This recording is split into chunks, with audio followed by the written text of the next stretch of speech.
Kryeqendra e ditës së verës Elbasani ka gjithçka gati për festën tradicionale të ditës së verës. E gjithë java do të jetë e mbushur me aktivitete të larmishme, të cilat padyshim fillojnë me fëmijët e shkollave dhe kopshteve.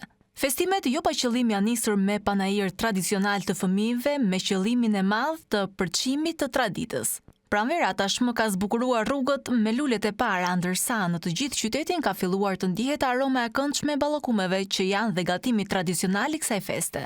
Tradita e do që dita e verës të festohet në Elbasan dhe ky qytet është bërë gati për të pritur mijëra vizitor nga gjithë Shqipëria. Bashkia e Elbasanit ka parashikuar një agjendë të ngjeshur festimesh, të cilat do të kulmojnë në data 13 dhe 14 mars, por do të shkojnë edhe përtej kësaj date. 14 marsi pasohet nga fundjava, në të cilën po ashtu janë parashikuar aktivitete me qëllimin që vizitorët këtë fundjavë ta kalojnë në Elbasan. Ndërkohë festimet të përmasave të mëdha të ditës së verës do të ketë edhe në Bashkinë e Belshit dhe në Çermenik të Librazhdit, ku ka zënafillën kjo festë.